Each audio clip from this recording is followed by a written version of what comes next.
이야기 시작 전에요. 구독과 좋아요 꼭 좀 부탁드릴게요. 알림 설정까지 해두시면 새로운 이야기가 올라올 때마다 바로 보실 수 있답니다. 지금 곁에 있는 사람, 특히 조심하셔야 합니다. 피를 부르는 무시무시한 업보를 지닌 자입니다. 주름진 손에 쥐어진 작은 쪽지. 지리산 청룡사. 법당 앞에서 스님께서 아주 조용히 그녀, 박선영 씨의 손에 건네주셨죠. 그때 그 스님의 눈빛이 어찌나 깊고 싸늘하던지. 아니, 이게 대체 무슨. 선영 씨가 떨리는 손으로 쪽지를 펼쳐 읽으려던 바로 그 순간 스님께서 낮고 단호한 목소리로 속삭였습니다. 지금 당장 온 힘을 다해서 도망치십시오. 바로 그 순간 등 뒤에서 너무나 익숙한 목소리가 들려왔습니다. 어머님, 그녀의 사위 이현우였습니다. 언제 다가왔는지 어느새 선영 씨 어깨에 슬며시 손을 얹으며 말을 걸어왔죠. 그녀는 자기도 모르게 쪽지를 꽉 움켜쥐고는 현우의 손을 탁 뿌리쳤습니다. 어머니? 어디 가시는 거예요? 아, 미안하네. 내가 화장실이 좀 급해서. 그녀는 말끝을 흐리며 갑자기 몸을 휙 돌려달리기 시작했습니다. 청룡사를 가득 채우던 목탁 소리, 그윽한 향냄새, 저를 찾은 사람들의 소곤거리는 말소리.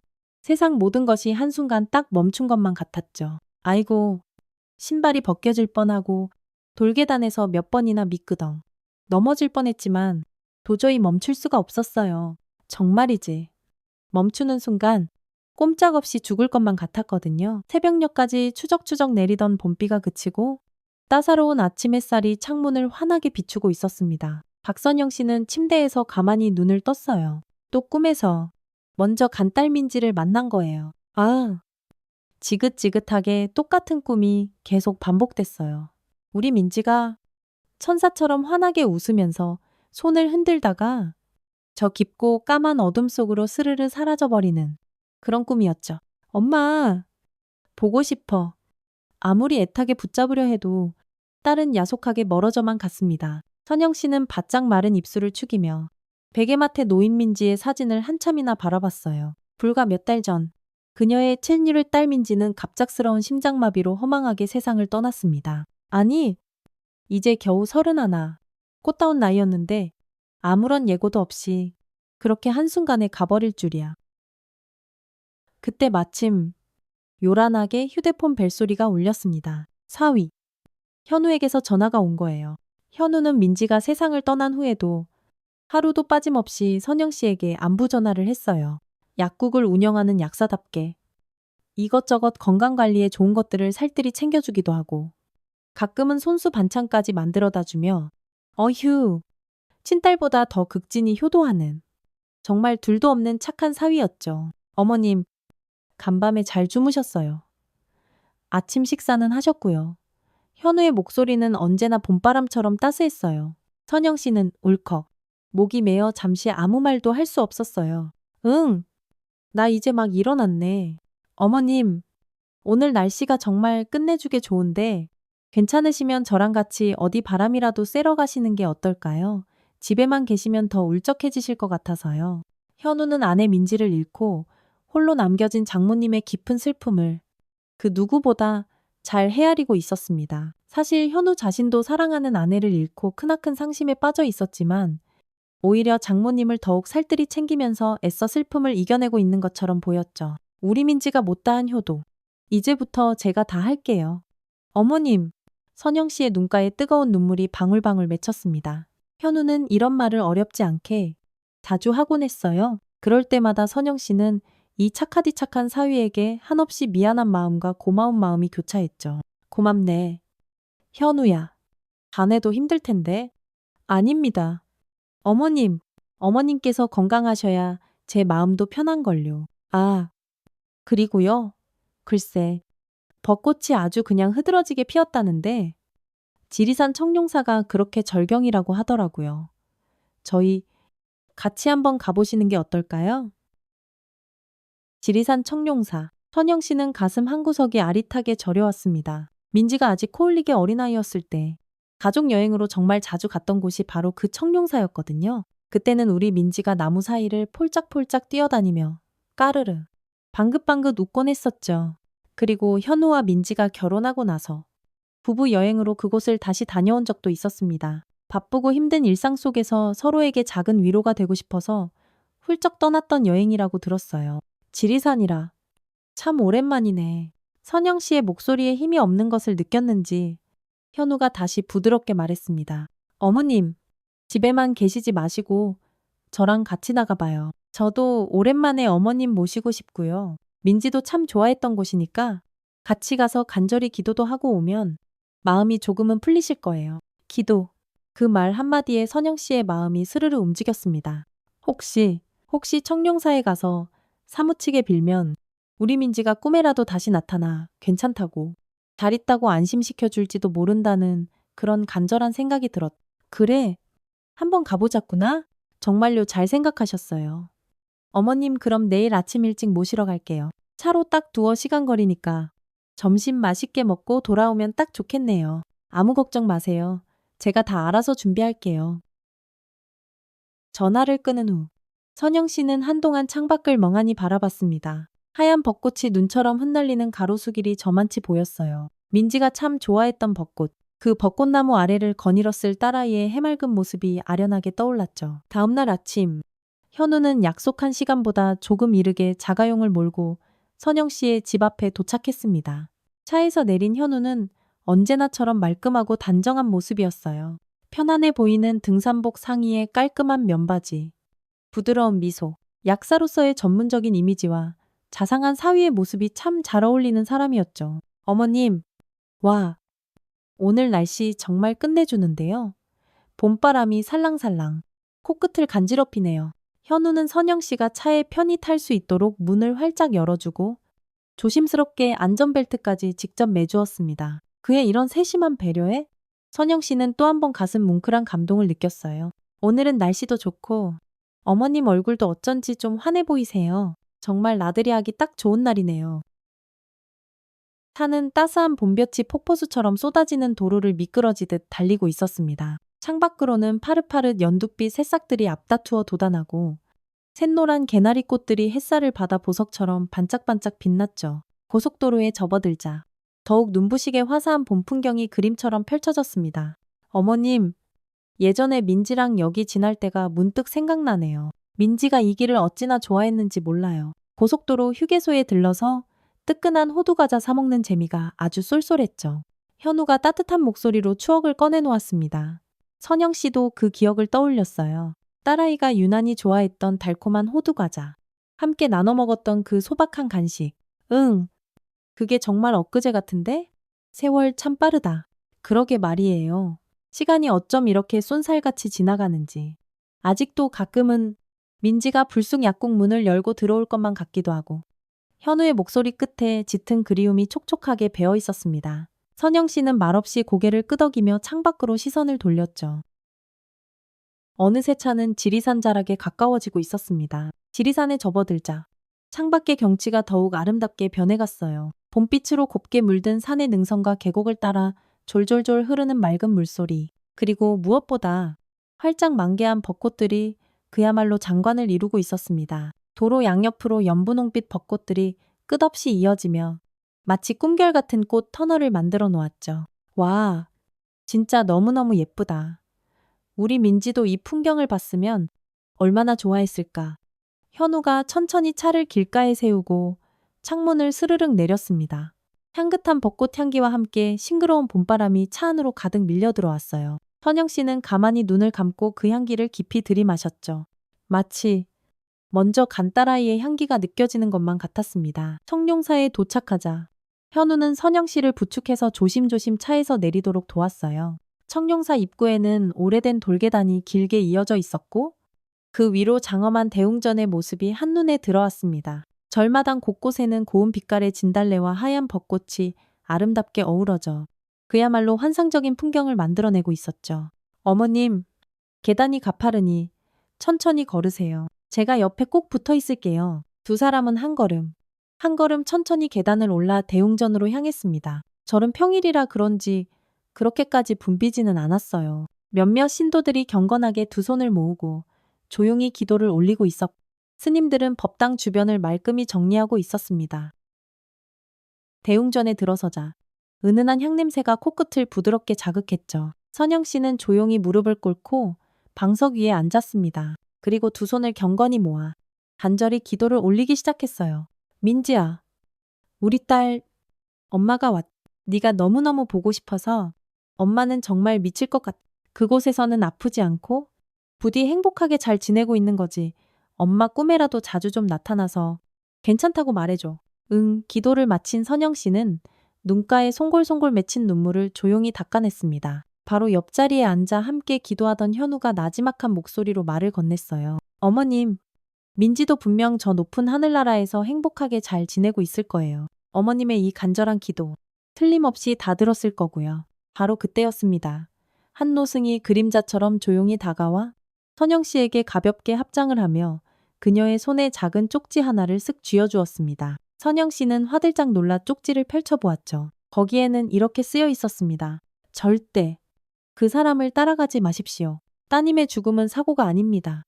또박또박 쓰인 그 글귀에 선영 씨는 온몸에 소름이 오소소 돋았습니다. 정말 온몸에 피가 거꾸로 콸콸 솟는 듯한 그런 끔찍한 공포를 느꼈어요. 잠시 정신이 아찔하게 멍해진 바로 그 순간 현우의 목소리가 바로 등 뒤에서 들려왔습니다. 어머님, 갑자기 무슨 일이세요? 얼굴색이 안 좋으신데. 선영 씨는 허둥지둥 쪽지를 주머니 깊숙이 쑤셔넣고는 자리에서 벌떡 일어났습니다. 심장이 미친 듯이 쿵쾅쿵쾅 요동치고 있었어요. 현우의 눈을 딱 마주치는 순간, 아, 그건 더 이상 예전에 알던 다정했던 사위의 눈빛이 아니었어요. 완전 처음 보는 섬뜩하고 낯선 누군가의 눈빛이었죠. 어머님, 얼굴이 하얗게 질리셨어요. 어디 불편하신가요? 현우가 걱정스러운 듯 한 걸음 다가오자 선영 씨는 자기도 모르게 뒷걸음질을 쳤습니다. 그의 손길이 닿을까봐 온몸의 세포 하나하나가 비명을 지르는 것 같았어요. 아, 아니야. 그게 아니라 갑자기 화장실이 너무 급해서 선영 씨는 얼음장같이 차디찬 현우의 미소를 보고 온몸에 소름이 쫙 돋으면서 더럭겁이 났습니다. 그리고 마침내 결심했죠. 여기서 어떻게든 도망쳐야 한다고. 화장실은 저쪽에. 현우가 손가락으로 방향을 가리키며 말을 채 마치기도 전에 선영 씨는 이미 몸을 휙돌려 뛰기 시작했습니다. 청룡사의 복잡한 건물들 사이를 이리저리 헤매며 그야말로 정신없이 달렸습니다. 숨이 턱까지 차오르고 다리가 후들후들 떨렸지만 도저히 멈출 수가 없었죠. 어머님 같이 가세요? 어머님 등 뒤에서 현우의 목소리가 다급하게 들려왔지만 선영 씨는 뒤 한번 돌아보지 않았습니다. 대웅전을 빠져나와 청룡사 경내를 가로질러 출구를 향해 죽으림을 다해 달렸어요. 주변의 관광객들이 이상하다는 듯 힐끔힐끔 쳐다봤지만 그런 것들은 전혀 눈에 들어오지 않았습니다. 청룡사 정문에 거의 다다랐을 때 마침 택시 한 대가 떡하니 서 있는 거예요.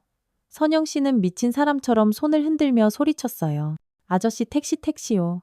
운전기사가 의아한 표정으로 고개를 내밀자 선영 씨는 숨을 헐떡이며 뒷좌석으로 거의 쓰러지듯 뛰어들었습니다. 빨리, 제발 빨리 좀 가주세요. 네. 아, 예. 근데 어디로 모실까요? 손님, 일단 여기서 최대한 멀리요. 예. 기차역으로 가주세요. 택시가 거친 엔진 소리를 내며 달리기 시작했고, 백미러로 점점 멀어지는 청룡사를 하염없이 바라보던 선영 씨는 그제야 겨우 숨을 돌리며 주머니 속 쪽지를 부들부들 떨리는 손으로 꼭 움켜쥐었습니다. 그날 선영 씨의 평범했던 일상에 깊고 어두운 균열이 생겼습니다. 그리고 그 균열은 걷잡을 수 없이 점점 더 커져만 갔죠. 정신없이 도망쳐 나온 후 집에 간신히 돌아온 선영 씨는 현관문을 걸어 잠그고 한참 동안 숨을 고르려 애썼습니다. 쉴 새 없이 울려대는 현우의 전화에 선영 씨는 갑자기 급한 일이 생겨서 황급히 집에 돌아왔다고 겨우 둘러댔죠. 손은 여전히 사시나무 떨리듯 떨리고 있었고 주머니 속 쪽지를 꺼내 다시 한번 천천히 읽어보았어요. 절대 그 사람을 따라가지 마십시오. 따님의 죽음은 사고가 아닙니다. 노승의 그 서늘했던 눈빛과 목소리가 계속해서 머릿속을 떠나지 않고 맴돌았습니다. 선영 씨는 침대 가장자리에 힘없이 주저앉아 민지의 사진을 하염없이 바라봤어요. 단순 심장마비로 갑작스레 세상을 떠났다던 딸. 만약 그게 사고가 아니라면. 며칠이 흘렀습니다. 그동안 현우는 걱정된다는 듯 계속해서 전화와 문자를 보내왔지만 선영 씨는 그때마다 괜찮다는 말과 함께 그가 집에 찾아오겠다는 것을 이런저런 핑계를 대며 필사적으로 만남을 피했죠. 노승의 그 한마디에 딸의 죽음이 단순한 사고가 아닐지도 모른다는 끔찍한 의문이 싹트자 선영 씨는 무거운 발걸음으로 민지의 방으로 향했습니다. 딸이 세상을 떠난 후 단 한 번도 제대로 정리하지 못했던 슬픔과 그리움이 고스란히 남아있는 그곳이었죠. 서랍을 열자 민지가 예전에 쓰던 낡은 휴대폰과 변호사 시험을 준비하며 빼곡하게 공부했던 노트들이 눈에 들어왔습니다. 그토록 원하던 변호사 시험에 당당히 합격해 세상을 다 가진 듯 기뻐하던 딸아이의 모습이 아직도 눈앞에 선하기만 합니다. 휴대폰 전원을 켜자 사진첩이 스르륵 열렸습니다. 화면에는 딸의 생전 모습들이 시간 순서대로 가득했어요. 친구들과 해맑게 웃으며 찍은 사진, 회사 동료들과 함께한 단체 회식 사진, 그리고 현우와의 다정한 데이트 사진들. 그러다 유독 한 여자의 얼굴이 사진 속에 자주 등장하는 것을 발견했죠. 오소라. 민지고등학교 때부터 정말 친했던 단짝 친구였죠. 두 사람이 예쁜 카페에서, 푸르른 등산길에서, 시끌벅적한 회식 자리에서 함께 찍은 사진들이 수십 장이나 되었습니다. 소라. 맞다. 소라였지. 선영 씨는 소라가 꽤 큰 보험회사에서 일한다는 것을 기억해냈습니다.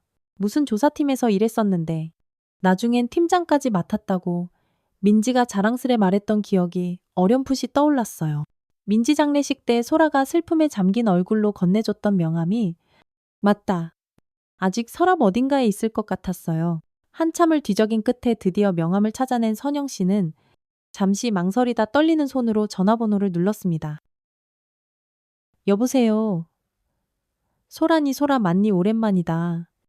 나 민지 엄마야. 잘 지내고 있었니? 네야. 어머님네. 저 소라예요. 어머님은 잘 지내시죠? 그런데 갑자기 무슨 일 있으세요? 소라의 목소리에 약간의 긴장감이 묻어났습니다. 응. 오랜만이구나. 소라야. 다름이 아니라. 혹시 미안하지만 시간 괜찮으면 잠깐 만날 수 있을까? 우리 민지 이야기? 좀 나누고 싶어서. 네야. 네, 물론이죠. 어머님, 언제가 편하세요? 다음 날 오후. 선영 씨는 약속 장소인 조용하고 아늑한 찻집으로 향했습니다.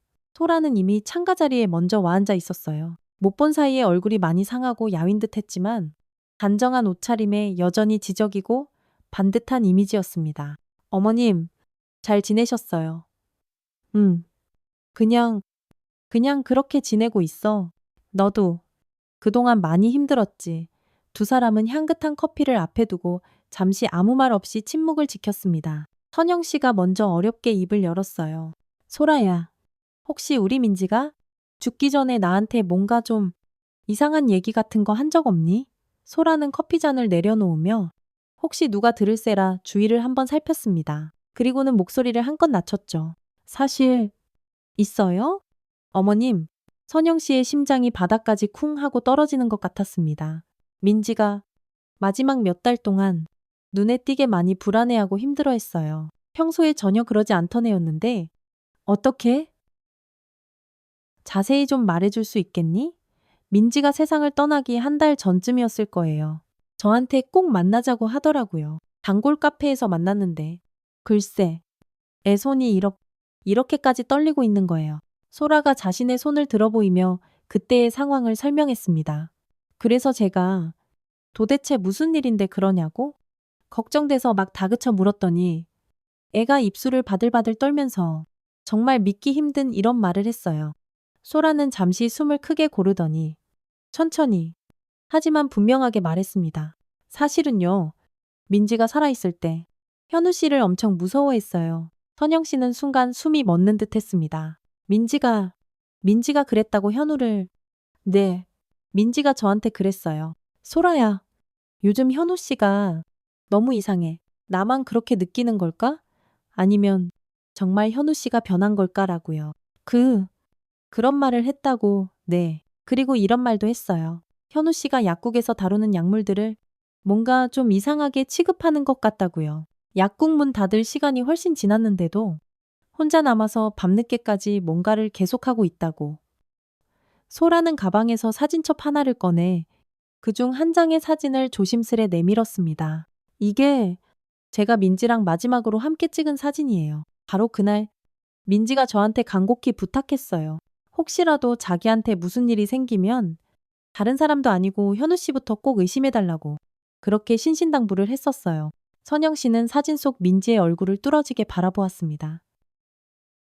사진 속 민지는 분명 환하게 웃고 있었지만 그 눈가에는 숨길 수 없는 불안한 기색이 역력했어요. 소라야. 그럼 우리 민지가 정말로 소라가 무겁게 고개를 끄덕였습니다. 네. 어머님, 저도 그렇게 생각해요. 민지의 죽음이 어쩌면 단순한 사고가 아닐 수도 있다고요. 진작에 어머님께 다 말씀드리고 싶었는데 민지가 명백한 사고사도 아니고 갑작스러운 심장마비라고 하니까 또 제가 함부로 이런 얘기를 꺼냈다가 괜히 어머님께 더 큰 혼란만 드릴 것 같아서 그래서 차마 바로 말씀을 못 드렸어요. 죄송해요. 어머님, 두 사람은 한참 동안 아무 말 없이 서로를 바라보았습니다. 그리고 선영 씨는 소라의 깊은 눈동자 속에서 자신과 똑같은 의심을 읽을 수 있었죠. 딸의 죽음에 대한, 그리고 사위 현우에 대한 깊고 어두운 의심을 말입니다. 이윽고 소라는 찻잔을 가만히 내려놓고 더욱 조심스러운 목소리로 말을 이어갔습니다. 민지가 현우 씨를 본격적으로 의심하게 된 건 어떤 전화 통화를 우연히 엿듣게 되었기 때문이에요. 선영 씨는 저도 모르게 숨을 죽이고 소라의 이야기에 귀를 기울였습니다. 민지가 그날 새벽에 목이 말라서 물을 마시러 부엌으로 갔다가 서재에서 현우 씨가 누군가와 아주 심각하게 전화 통화하는 걸 들었대요. 그때 현우 씨가 그 여자는 이제 아무 상관없어. 다 끝났으니까 라고 말하는 걸 똑똑히 들었다고 소라의 목소리가 미세하게 떨리고 있었습니다. 그 말을 듣고 나서 민지는 완전히 겁에 질려버렸어요. 그리고 바로 그때부터 혼자서 현우 씨의 과거를 조금씩 조사하기 시작했다고 했어요. 선영 씨는 저도 모르게 두 주먹을 불끈 쥐었습니다. 그 서늘한 거실에서 그 캄캄한 밤에 딸아이가 얼마나 외롭고 무서웠을지. 집으로 돌아온 선영 씨는 소라의 말을 몇 번이고 되새기며 민지의 물건들을 다시 한번 꼼꼼히 살펴보기 시작했습니다. 민지가 시집가기 전까지 쓰던 책상 서랍, 낡은 화장대 구석, 그리고 딸이 마지막으로 남기고 간 유품 상자까지 딸아이의 마지막 흔적이라도 찾기 위해 방 안 구석구석을 미친 사람처럼 뒤졌습니다.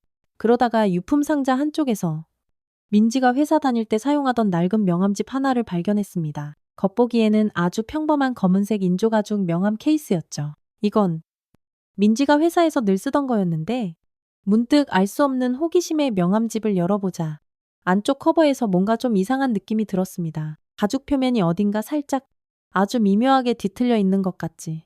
뭐예요 혹시? 선영 씨는 조심스럽게 명함집 안쪽에 덧대어진 얇은 천을 손톱으로 살살 살펴보았습니다. 확실히 일부분이 살짝 들떠 있었어요. 손톱으로 천 가장자리를 조심조심 살짝 뜯어내니 세상에 거기에 깨알같이 작은 얇은 USB 하나가 쏙 숨겨져 있는 거예요. 이게 바로 우리 민지가 그토록 감춰뒀던 거구나. USB를 발견한 선영 씨는 심장이 터질 것처럼 뛰어 급히 컴퓨터가 있는 서재로 향했습니다. 부들부들 떨리는 손으로 USB를 컴퓨터에 연결하자 여러 개의 폴더들이 화면에 나타났습니다. 그중 통화, 녹음이라고 쓰인 폴더를 떨리는 손으로 클릭했어요. 여러 개의 오디오 파일들이 날짜별로 정리되어 있었고 그중 가장 최근 파일을 클릭하자 등골이 오싹해지는 현우의 목소리가 스피커를 통해 흘러나왔습니다. 그 여자 이제 아무 상관없어. 모든 게 다 끝났다고. 아니, 절대로 들키지 않을 거야. 얼마나 완벽한 계획이었는데. 이번 일도 그렇게만 하면 돼. 문제 없어. 선영 씨는 온몸에 소름이 쫙 돋아 몸서리를 쳤습니다. 이게 바로 그 다정했던 사위의 진짜 모습이었던 거죠. 가명, 계좌라는 이름의 또 다른 폴더를 열자 여러 은행의 계좌 정보들이 빼곡히 나열되어 있었습니다. 놀랍게도 모두 현우가 아닌 다른 사람의 이름으로 개설된 가짜 계좌들이었어요. 김준혁, 이동훈, 박성민, 각 계좌별로 엄청난 액수의 입출금 내역들이 날짜와 함께 깔끔하게 정리되어 있었죠. 마지막으로 약물 조사라는 폴더를 열었습니다. 여러 가지 생소한 약물들의 이름과 함께 민지가 직접 인터넷을 뒤져가며 조사한 내용들이 상세하게 적혀 있었어요. 베타 차단제 심장박동 억제 효과, 과다 복용 시 심정지 유발 가능성 매우 높음. 와파린 혈액 응고 방지제. 과다 투여 시 뇌출혈 위험 치명적. 디곡신 강심제. 치료 용량과 치사량 차이 매우 적어. 극도의 주의 요망. USB의 마지막 파일은 짧은 텍스트 문서였습니다. 그건 민지가 마지막으로 남긴 절박한 메시지였어요. 이현우의 과거를 조사하다가 너무나 끔찍한 진실을 알게 되었다. 그의 주변 사람들이 계속해서 의문스럽게 죽어가고 있고 그때마다 그가 거액의 보험금을 받았다는 사실을 확인했. 여러 개의 가명 계좌들도 발견했. 이제 이현우가 나를 의심하고 있는 것 같. 어제부터 나를 보는 눈빛이 예전과 다르다. 나도 그의 다음 피해자가 될 수 있다는 불길한 예감이 든다. 파일을 확인해보니 날짜가 민지가 싸늘한 주검으로 발견되기 바로 나흘 전이었습니다. 선영 씨는 그대로 바닥에 풀썩 주저앉으며 소리 없는 눈물을 하염없이 흘리기 시작했습니다. 딸아이가 그 마지막 순간까지 얼마나 극심한 공포에 떨었을지, 그 어린 것이 혼자서 이 무서운 진실을 밝혀내려 했으며 또 얼마나 외롭고 힘들었을지, 그 모든 것이 눈앞에 생생하게 그려졌죠. 민지야, 우리 불쌍한 민지야. 목 놓아 엉엉 울고 싶었지만 뜨거운 것이 목구멍을 꽉 틀어막아 소리조차 제대로 나오지 않았습니다. 딸이 진실에 점점 더 가까워지고 있었다는 것. 그리고 바로 그 직후에 갑작스러운 심장마비로 싸늘하게 죽었다는 것. 이 모든 것이 결코 우연이 아니었음을 이제는 너무나도 명확하게 확신할 수 있었습니다. 선영 씨는 딸의 마지막 메시지를 몇 번이고 다시 읽으며 끝없이 눈물을 쏟았습니다. 민지가 얼마나 용감했는지, 그리고 동시에 얼마나 무서웠을지. 어머니로서 그런 딸을 끝까지 지켜주지 못한 처절한 죄책감과 짐승만도 못한 사위 현우에 대한 불타는 분노가 가슴을 사정없이 갈기갈기 찢어놓는 것 같았죠. 미안해. 정말 미안해. 우리 민지? 엄마가 그것도 모르고 엄마가 너무 늦게 알아버렸구나. 화면 속 딸의 마지막 말을 힘없이 어루만지며 선영 씨는 두 주먹을 피가 나도록 불끈 쥐었습니다. 이제는 이렇게 주저앉아 울고만 있을 수는 없었어요. 딸이 자신의 목숨을 걸고 찾아낸 이 처절한 진실을 반드시 똑똑히 세상에 알려야만 했습니다. 다음 날 아침 일찍부터 소라에게서 연락이 왔습니다. 선영 씨에게 급히 전해줄 서류가 있다고 했죠. 선영 씨는 서둘러 옷을 챙겨 입고 소라의 회사 근처 카페로 숨가쁘게 달려갔습니다. 어머님, 이게 제가 저희 회사 내부 시스템으로 몰래 조사해본 자료들이에요. 물론 정식적인 루트는 아니고요. 선영 씨는 떨리는 손으로 누런 봉투를 열어 그 안에 내용물들을 하나씩 살펴보기 시작했습니다. 첫 페이지를 넘기자마자 숨이 턱하고 막혔어요. 이 사람이 첫 번째 희생자예요. 윤채원 씨라고. 현우 씨 대학 시절 여자친구였다고 하더라고요. 빛바랜 신문기사 조각이었는데 20대 여대생. 자택 욕실에서 미끄러져 숨져. 뭐 이런 자극적인 제목이 붙어 있었습니다. 그리고 그 아래 아주 작은 글씨로 경찰. 단순 사고사로 잠정 결론이라고 적혀 있었죠. 당시 경찰 조사에서는 증거 불충분으로 단순 사고로 처리됐어요. 하지만 어머님, 이걸 좀 봐주세요. 소라가 또 다른 서류 한 장을 펼쳐 보였습니다. 그것은 보험금 수령 내역서였어요. 윤채원 씨가 사망한 직 무려 1억 원이라는 거액의 사망보험금이 현우 씨 명의의 계좌로 정확히 지급된 기록이었죠. 사망보험금의 유일한 수령자가 바로 현우 씨였던 거예요. 선영 씨는 손이 덜덜 떨려 서류를 제대로 들고 있기도 힘들었습니다. 그리고 이게 어쩌면 더 중요한 정보일 수도 있는데요. 소라가 다른 서류 뭉치를 꺼냈습니다. 현우 씨, 대학교 다닐 때는 김민준이라는 다른 이름을 썼더라고요. 여기 학적부를 보시면 정확히 나와 있죠. 그런데 졸업하고 나서 얼마 안 돼서 지금의 이현우라는 이름으로 개명을 했어요. 이름을 바꿨다고 세상에 선영 씨는 놀라지 않을 수가 없었습니다. 바로 어젯밤 딸 민지가 남긴 USB에서 봤던 수많은 가명 계좌의 예금주 이름 중에 바로 그 김민준이라는 이름이 있었기 때문이죠. 네. 그리고 원래 살던 부산을 완전히 떠나서 지금처럼 경주에다 약국을 차린 거고요. 마치 자신의 모든 과거를 깨끗이 지워버리려고 작정한 사람처럼요. 소라는 계속해서 관련 서류들을 하나씩 펼쳐 보였습니다. 민지가 USB에 남겨놓았던 현우 주변인들의 의문의 죽음과 거액의 보험금 수령이라는 내용과 정확히 일치하는 소름 끼치는 증거들이었죠. 현우와 관련된 것으로 보이는 의문의 사망 사건들이 꼬리에 꼬리를 물고 이어졌어요. 배수진 씨, 자택 계단에서 굴러떨어져 사망. 보험금 1억 5천만 원 수령. 한유미 씨, 가스 누출로 인한 질식사. 보험금 2억 원 수령. 고은별 씨, 의문의 교통사고로 사망. 보험금 3억 원 수령. 그의 주변 사람들이 계속해서 그렇게 죽어나갔어요. 그리고 그때마다 어김없이 거액의 보험금이 지급됐다는 거지. 맙소사. 어제 민지 유품에서 USB를 봤는데 민지가 현우 그놈 과거를 다 조사해놨더라고. 이렇게 자세한 내용들을 직접 보니 정말이지 온몸에 소름이 끼쳐서 견딜 수가 없구나.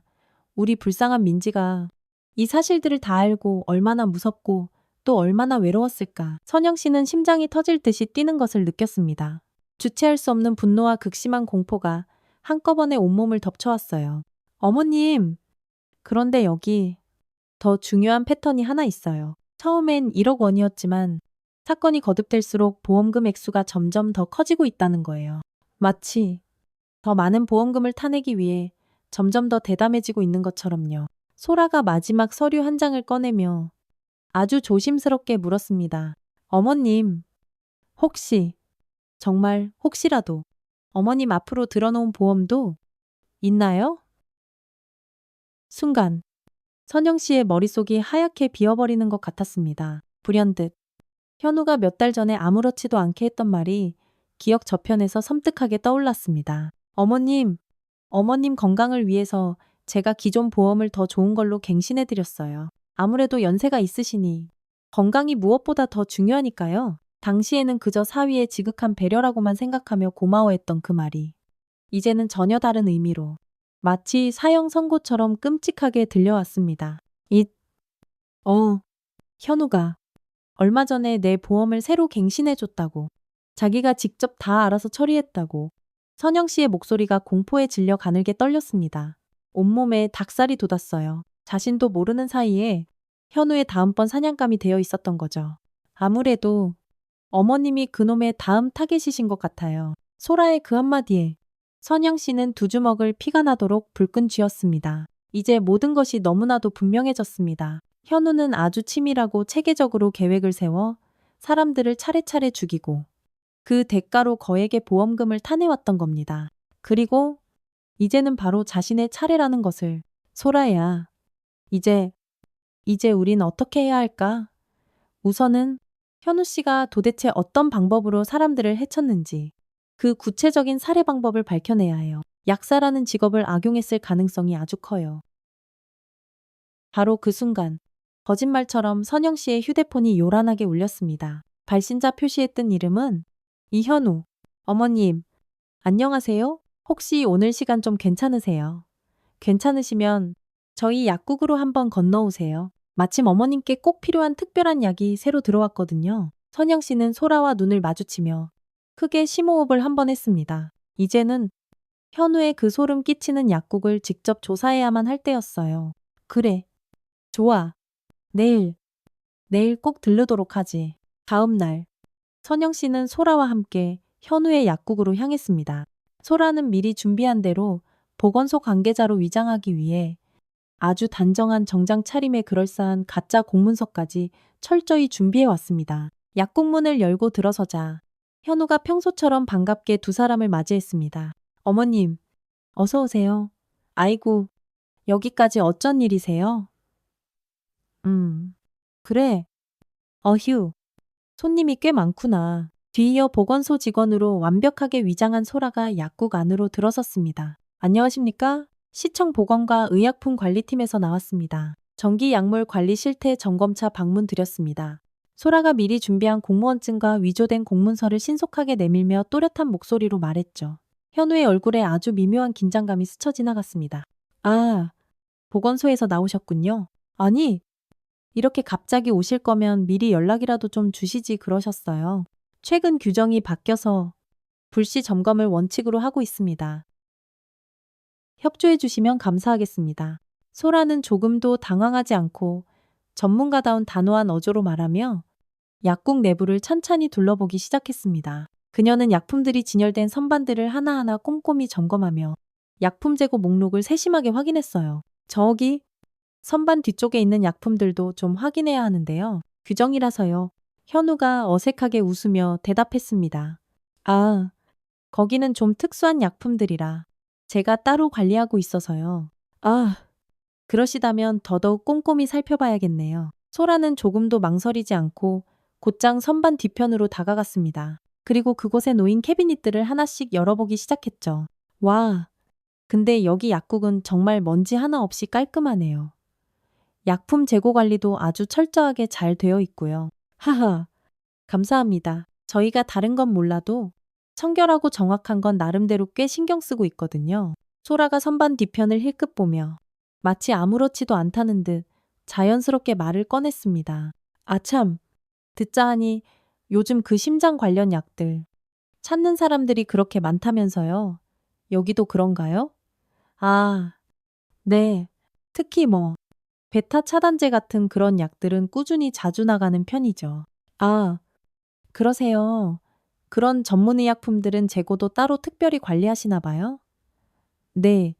아무래도 전문의약품이다 보니 저희가 각별히 신경 써서 별도로 보관하고 있습니다. 소라는 아주 자연스럽게 현우의 컴퓨터 앞으로 다가가 재고 관리 프로그램을 능숙하게 실행시켰습니다. 그녀는 화면을 빠르게 스크롤하며 데이터를 유심히 살펴보았어요. 그리고 보건소 점검이 있는 날마다 약국이 이상하리만치 자주 휴업했다는 사실을 예리하게 포착했죠. 그녀는 다시 자연스럽게 화제를 돌렸습니다. 어머님, 여기 약사님이 정말 솜사탕처럼 친절하시네요. 어머님은 이제 여기 약국 단골 되시겠어요? 호호. 선영 씨도 그런 소라의 말에 자연스럽게 호응했습니다. 네, 맞아요.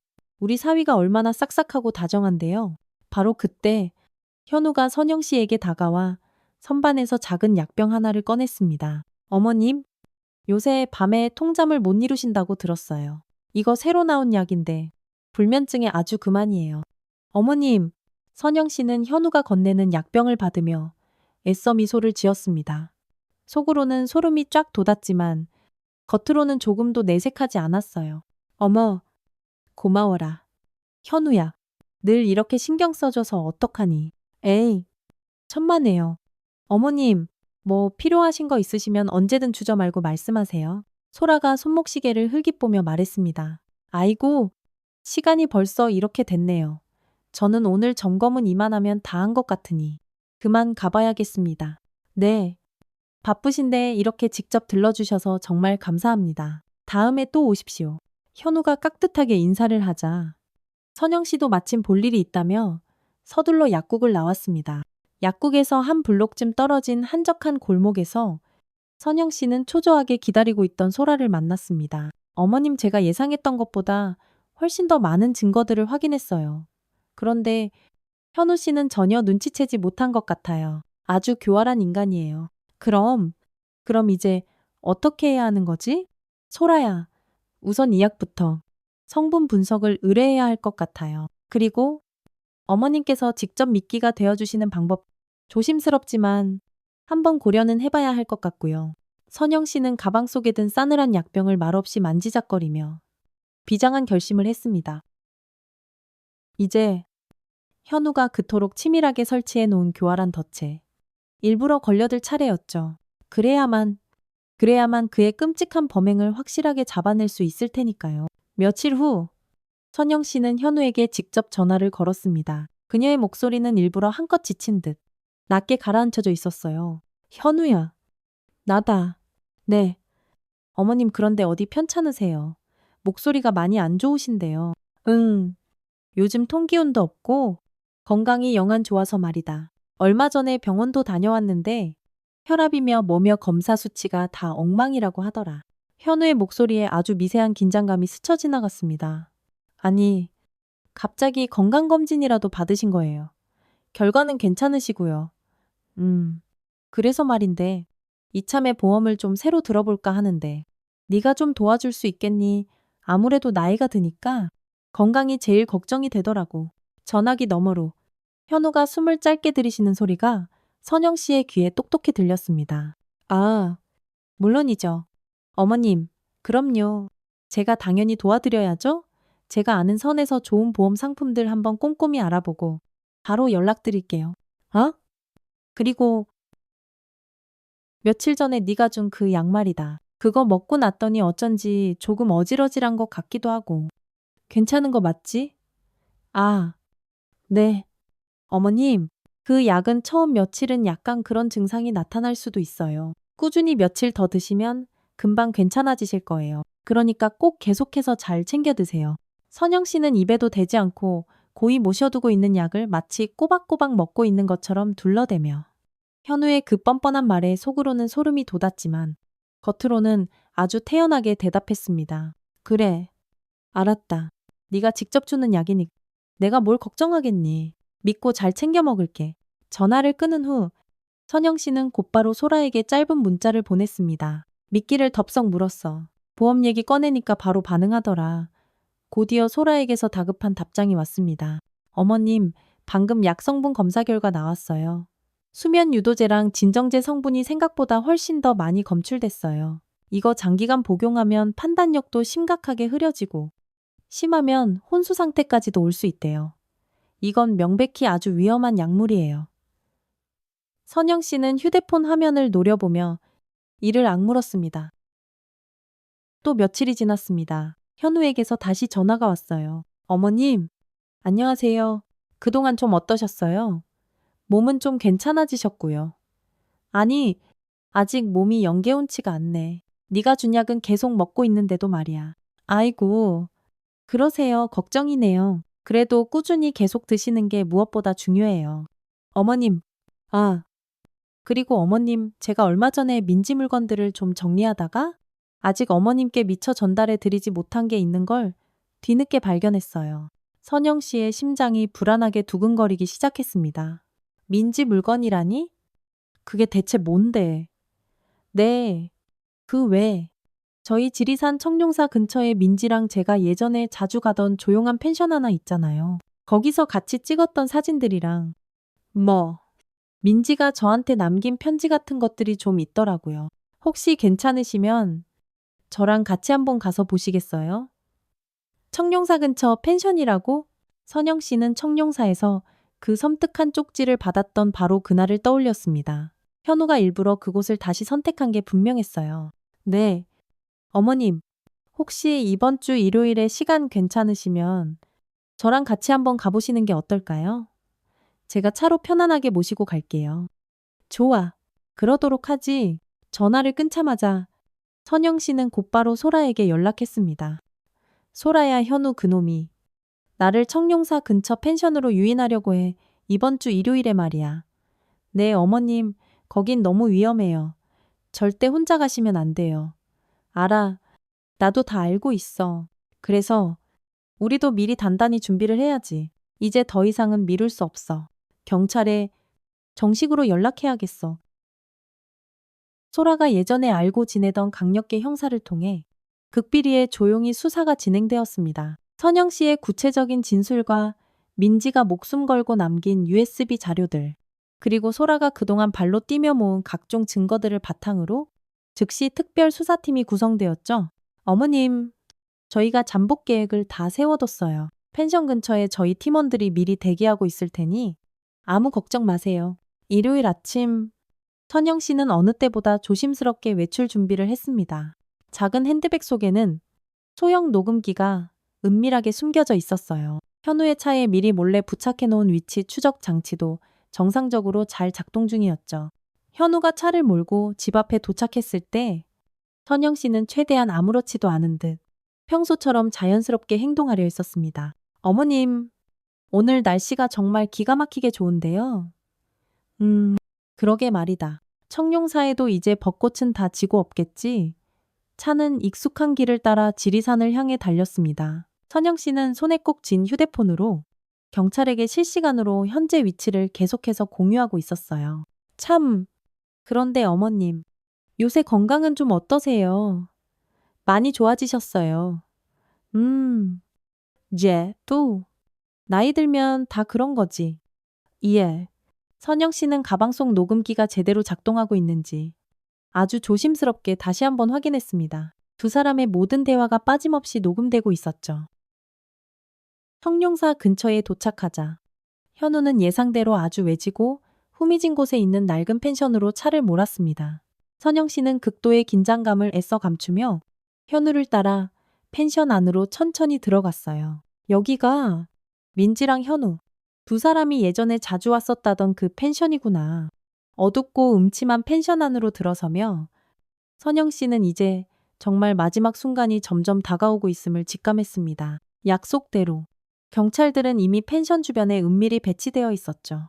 이제 저 악마 같은 현우의 추악한 정체를 만천하에 똑똑히 밝혀낼 시간이었습니다. 어스름이 스멀스멀 내리는 지리산 자락, 꼬불꼬불한 산길 저만치 끝에 홀로 외롭게 자리한 낡은 펜션은 딱 봐도 지금은 운영을 전혀 안 하는 것처럼 을씨년스러워 보였습니다. 주변에는 키 큰 나무들이 너무나 빽빽하게 우거져 있어 한낮에도 햇빛조차 제대로 들지 않는 그런 음침한 곳에 마침내 현우의 차가 멈춰섰습니다. 선영 씨는 세차게 뛰는 심장을 애써 진정시키며 조용히 차창 밖을 내다보았어요. 가방 속에 숨겨둔 작은 녹음기가 제대로 작동하고 있는지 다시 한번 확인하며 끓어오르는 긴장을 간신히 가라앉히려 했죠.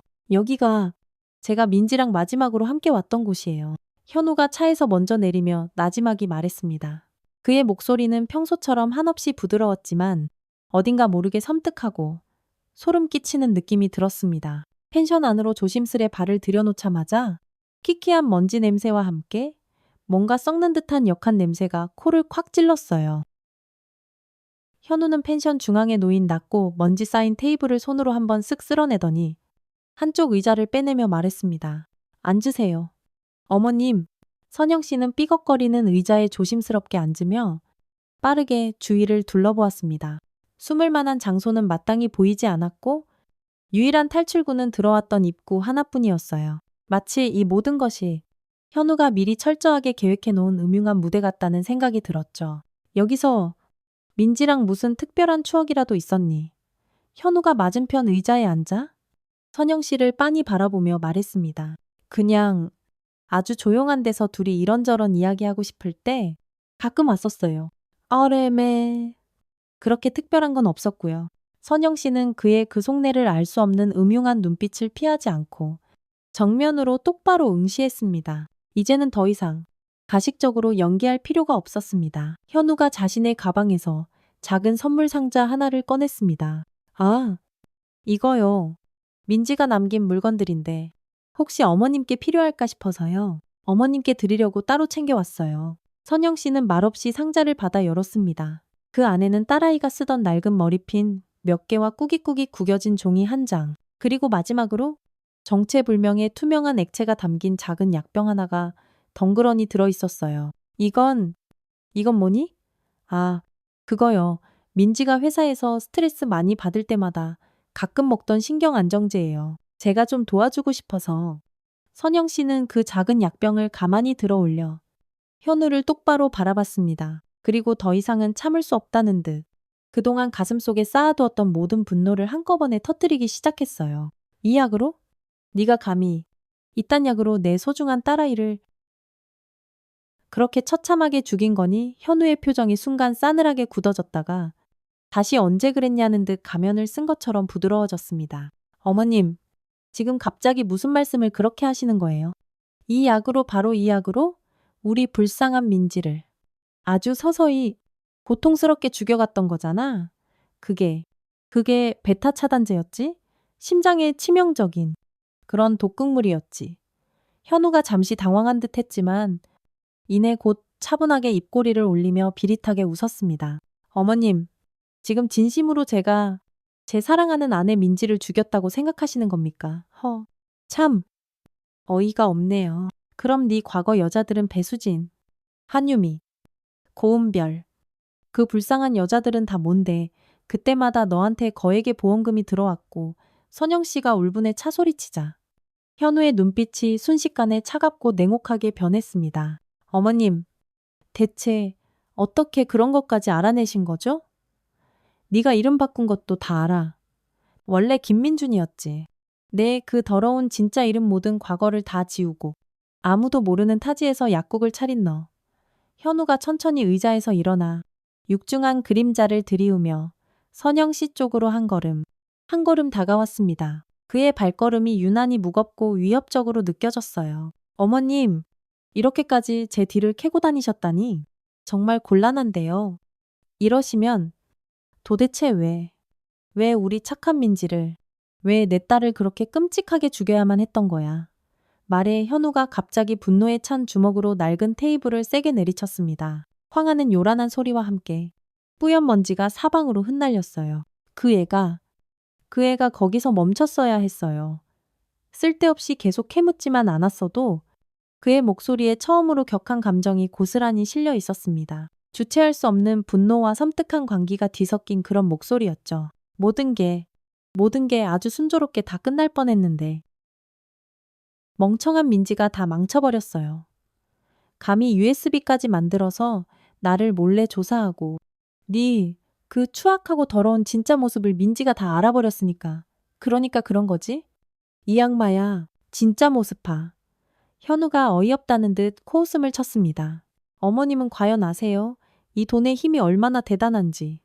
이 더러운 보험금이 또 얼마나 쉽게 생기는지. 그걸 아시냐고요. 그래서 사람들을 그렇게 무참히 죽였다는 거야. 고작 그깟 더러운 돈 때문에.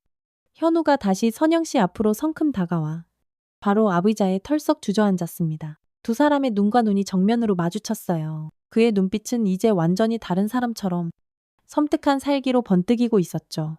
다 필요한 일이었어요. 어차피 그들은 다 쓸모없는 인간들이었고 나는 그냥 그들을 좀 효율적으로 활용했을 뿐이라고요. 그게 뭐가 그렇게 문제라는 거죠? 우리 민지도 내 딸도 너한테는 그저 그런 쓸모없는 사람이었다는 거야. 현우가 마치 지겹다는 듯 길게 한숨을 내쉬었습니다. 민지는 좀 달랐어요. 진심으로 사랑했어요. 정말로요. 하지만 그 애는 너무 많이 알아버렸어요. 내 과거를, 내 은밀한 계획을, 내 모든 것을요. 선영 씨는 온몸이 공포와 분노로 부들부들 떨렸습니다. 딸아이가 그 마지막 순간에 얼마나 두렵고 또 얼마나 절망스러웠을지 상상하니 심장이 갈기갈기 찢어지는 것 같았어요. 그래서 우리 불쌍한 민지를 네가 직접 준 그 독약을 그렇게 서서히 죽어가게 만들었겠지. 얼마나 무섭고 고통스러웠을까. 우리 딸. 선영 씨는 그동안 억지로 참았던 눈물이 본물 터지듯 쏟아져 나오는 것을 느꼈습니다. 참을 수 없는 분노와 하늘이 무너지는 듯한 슬픔이 뒤섞인 뜨거운 눈물이었어요. 이 짐승만도 못한 놈. 어떻게 네가 사람의 탈을 쓰고 그럴 수가 있어. 바로 그때 선영 씨는 떨리는 손으로 가방에서 작은 녹음기를 꺼내 들었습니다.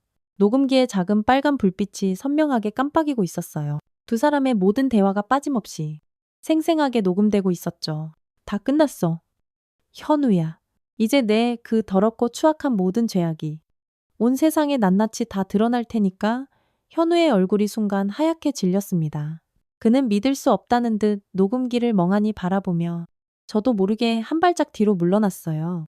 어머님, 그건 대체 우리 민지가 자기 목숨을 걸고 필사적으로 모은 증거들, 그리고 내가 피눈물로 찾아낸 이 모든 진실들, 이 작은 녹음기 하나면 모든 게 다 충분해. 바로 그 순간 낡은 펜션 문이 쾅 하고 거칠게 열렸습니다. 소라와 함께 완전 무장한 건장한 형사들이 쏜살같이 안으로 들이닥쳤어요. 소라의 얼굴에는 먼저 간 친구를 위한 깊은 슬픔과 함께 저 악마 같은 살인범에 대한 불타는 분노가 가득했죠. 이현우 씨 살인 및 보험 사기 혐의로 당신을 긴급 체포합니다. 당신은 변호사를 선임할 수 있으며. 차가운 수갑 채워지는 소리가 적막한 펜션 안에 서늘하게 울려 퍼졌습니다. 현우는 처참하게 고개를 떨궜습니다. 그의 길고 길었던 악행도 이제 모든 것이 끝났죠. 선영 씨는 그 자리에 풀썩 주저앉아 그저 목 놓아 흐느끼기만 했습니다. 드디어 모든 진실이 밝혀졌고 억울하게 죽은 딸의 한도 조금이나마 풀렸지만 다시는 돌아오지 않을 사랑하는 딸 민지를 생각하니 가슴이 미어지는 듯한 슬픔을 주체할 수가 없었죠. 저 멀리 청룡사에서 은은한 저녁 종소리가 바람을 타고 들려오고 있었어요. 마치 이 모든 끔찍했던 악몽이 끝났음을 알리는 것처럼요. 현우가 체포된 후 기나긴 재판이 진행되는 동안 선영 씨는 마음 한구석에 늘 그 청룡사의 노승을 생각했습니다. 만약 청룡사에서 그 쪽지를 건네주신 스님이 아니었다면 어쩌면 지금의 이 진실도 영원히 어둠 속에 묻혔을지도 모를 일이었으니까요. 마침내 모든 재판이 다 끝나고 현우 그놈이 무기징역이라는 엄중한 법의 심판을 받던 날, 선영 씨는 다시 한번 지리산 청룡사를 찾기로 조용히 마음먹었어요. 활짝 피었던 벚꽃은 이미 다 지고 봄의 끝자락에 잎이 한껏 무성해진 지리산을 천천히 오르며 선영 씨는 바로 그날의 기억을 가만히 떠올렸습니다. 연분홍빛 벚꽃잎 대신 눈이 시리도록 푸르른 실록이 우거진 깊은 계곡을 따라 한 걸음 한 걸음 걸으며 그때 느꼈던 그 싸늘한 공포와 깊은 의심, 그리고 어떻게든 진실을 밝혀내야 한다는 그 뜨거운 집념을 다시 한번 되새겼습니다. 청룡사에 도착하자 여전히 대웅전 앞마당을 묵묵히 쓸고 있는 노승의 모습이 저만치 보였습니다. 마치 시간이 멈춘 듯 바로 그날과 똑같은 모습이었. 스님, 선영 씨의 목소리가 가늘게 떨려 나왔어요. 노승이 천천히 고개를 들어 선영 씨를 물끄러미 바라보았습니다. 그의 깊은 눈빛은 더없이 따뜻하고 자비로웠습니다. 오셨구려. 이미 기다리고 있었소. 저를 기다리셨다니요. 모든 인연에는 다 정해진 때가 있는 법입니다. 보살님께서 오늘 이곳에 오실 것을 이미 알고 있었소이다. 선영 씨는 그 자리에 풀썩 주저앉아 스님 앞에 깊이 머리를 조아렸습니다. 한동안 아무 말도 할 수 없었어요. 그저 어린아이처럼 엉엉 소리내어 울기만 했습니다. 스님, 저희 민지는, 제 불쌍한 딸은 이제. 노승은 말없이 다가와 선영 씨의 곁에 조용히 앉았습니다. 다 알고 있소. 그리고 보살님의 따님 또한 모든 것을 다 알고 있을 것이오. 선영 씨가 천천히 고개를 들었습니다. 뜨거운 눈물로 범벅이 된 얼굴이 노승을 간절히 바라봤어요. 사실은 보살님께 그 쪽지를 건네드리기 바로 전날 밤에 내가 기이한 꿈을 하나 꾸었소이다. 노승은 잠시 지그시 눈을 감고 숨을 고르며 천천히 이야기를 시작했습니다. 간밤에 꿈을 꾸었는데 하얀 소복을 입은 젊은 여인이 이 대웅전에 홀연히 나타나지 않겠소. 하염없이 눈물을 주르륵 흘리면서 제발 자기 어머니 좀 도와달라고 간절히 부탁하더이다. 자기를 죽인 그 악한 자가 이제는 자신의 어머니마저 위험에 처하게 할 거라고.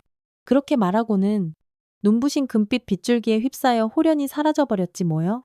선영 씨는 터져 나오려는 울음을 애써 참으며 입술을 깨물었습니다. 그래서 다음 날 아침 일찌감치 예불을 마치고 대웅전 앞에서 일부러 빗자루로 마당을 쓸며 기다리고 있었소. 그날도 수많은 신도들이 저를 찾아왔지만 유독 보살님을 딱 보는 순간 단박에 알 수 있었소이다. 아, 저분이 바로 어젯밤 내 꿈에 나타났던 그 가엾은 여인의 어머니시구나 하고 말이오.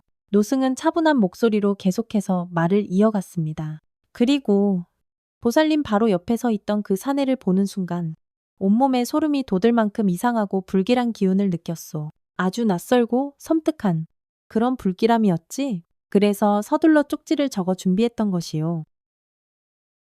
선영 씨는 말없이 고개를 끄덕였습니다. 그 모든 것이 결코 우연이 아닌 깊은 운명이었음을 이제야 어렴풋이 깨달았습니다. 보살님의 따님이 죽어서도 보살님을 끝까지 지키려 했던 것이요. 이것이 바로 하늘도 갈라놓지 못한다는 모녀간의 지극한 사랑이지요. 그리고 그 위대한 사랑은 결코 끝나지 않습니다. 노승은 품속에서 다시 작은 종이 한 장을 꺼냈습니다. 이번에는 다른 글귀가 적혀 있소. 한번 읽어보시오. 선영 씨는 떨리는 손으로 작은 종이를 조심스럽게 펼쳤습니다. 거기에는 이렇게 쓰여 있었죠. 산자가 포기하지 않는 한 진실은 언제나 제 길을 찾는 법입니다. 그 말을 읽는 순간 선영 씨는 참았던 울음을 다시 한번 터뜨리고 말았습니다. 그동안 마음속 깊이 억눌러왔던 모든 슬픔과 분노, 그리고 안도감과 그리움이 한꺼번에 폭포수처럼 쏟아져 나왔죠.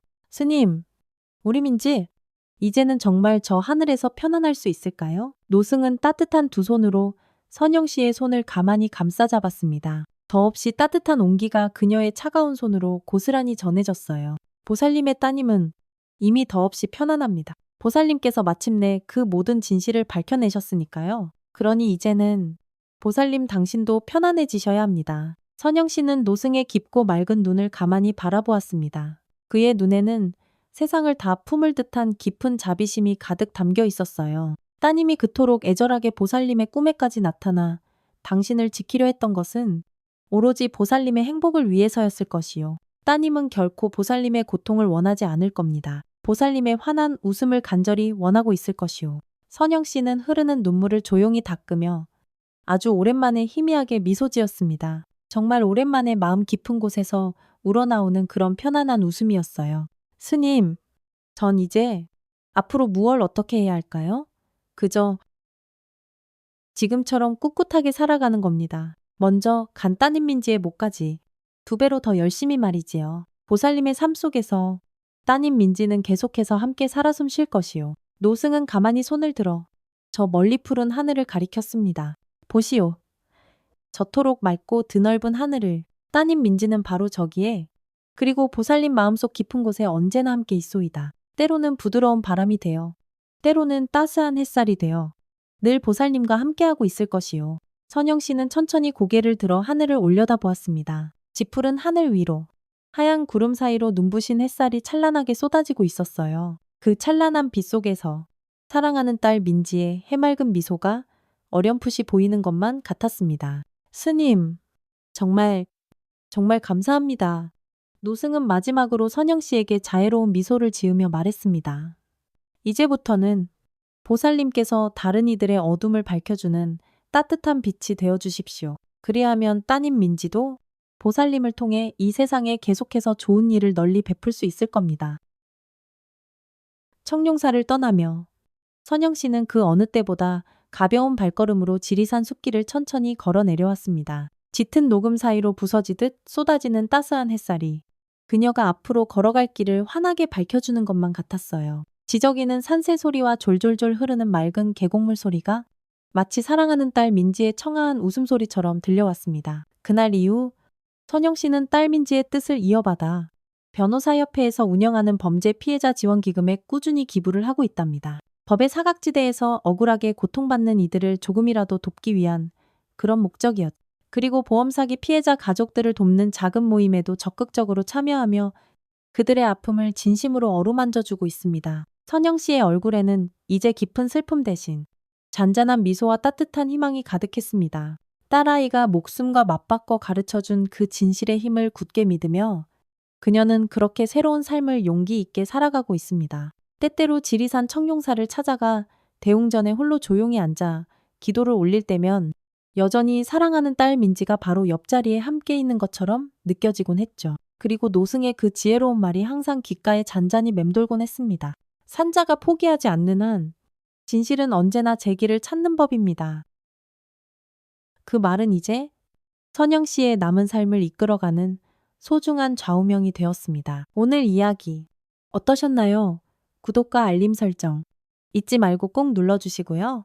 여러분의 따뜻한 댓글 하나하나가 저희에겐 정말 커다란 힘이 된답니다. 오늘도 함께 해주셔서 진심으로 감사드립니다. 지금까지 사연 읽어주는 라디오 이야기 곳간이었습니다.